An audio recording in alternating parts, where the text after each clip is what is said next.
ხელისუფლება რომელსაც მალე დავასრულებთ. დაკავშირებით, ძალიან სამწუხაროა თუ ეს ფაქტი სიმართლეს შეესაბამება. ნაციონალურ მოძრაობას საერთოდ აქვს ალაპარაკო და გეტყვით რატო. მე მაქვს დოკუმენტი წარმოვადგინე. როდესაც თბილისში მაგალითად არ შეიძლებოდა დევნილებისთვის სახლის გადაცემა. ეს არის მთავრობის მეთაურის გადგენილება. არა დადებულია ეს დოკუმენტი არსებობს ბატონო. ეხლა არ ჯერა თქვენ შეგიძლიათ შეხვიდეთ საკანონმდებლო მატჩში და ნახე ეს არის გილაურის დადგენილება რომლის თანახმადაც არ შეიძლებოდა თბილისში დევნილებისთვის გადაცემა. იმიტომ იყო ფოცხოწერში გადამიდიოდა სახლა. ეხლა შეიცვალა პოლიტიკა. თქვენ არ იყავით ის ხელისუფლება, როდესაც ეუბნებოდით ბათუმში იმას, რა ქვია, დევნილებს, რომ თუ არ გინდა თუ წარიწვო სოხუმშიო. ეს ეხლა იცით რა არის, რაღაცა პროგრესი, როდესაც არის, იმაზეც უნდა თქვას ადამიანმა, ეხლა დევნილებთან დაკავშირებით, ეხლა ის რომ ფოცხოწერში უშვებდით თქვენ და ეხლა აგერ თბილისის ზღვაზე ისეთ სახლებში შედიან ნებისმიერი ადამიანი ინეტრება იმ სახლში შეცვლა.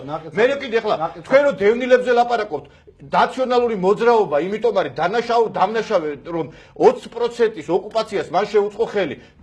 თბილისამდე მოიყვანა ესე იგი საოკუპაციო ჯარები. მათ მოახერხეს ის რომ ის კოდორის ხეობა, რომელიც სიმწირით იყო დაცული, გადასცეს რუსეთს. აი მაგას უნდა მოხერხება.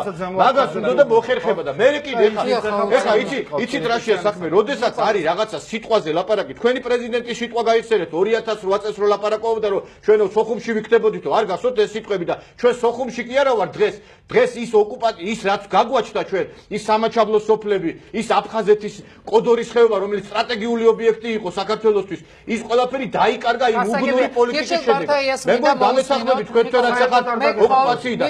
არა, როგორ არ დამეთანხმებით ეს არის? თუ თქვენი იდეალებია ევროპული ღირებულებები, თვითონ ევროპელები საუბრობენ ამას. ამერიკის ელჩი საუბრობს, სახელმწიფო დივანი საუბრობს, რომ ეს იყო სააკაშვილის უბნური პოლიტიკის შედეგი. და რაც შეეხება ეკონომიკურ მდგომარეობას, მართლა მე ერთი რამე მინდა ვთქვა, რომ სააკაშვილი არა, როდესაც არის რაღაცის შედარება, მოდი შევადაროთ ერთმანეთს რა.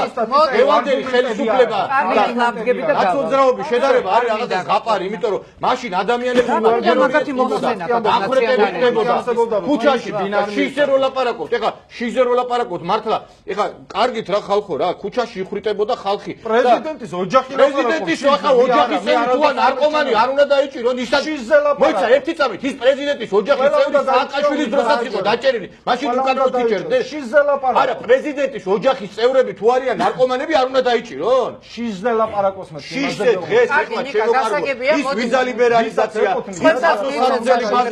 რომელიც განთავდა არა როგორ ის სააკაშვილის დროს იყო დაჭერილი ის ადამიანი ნაციონალები პრეზიდენტის სოლის მა სირცხვილია პროსტა კარგი გისმენთ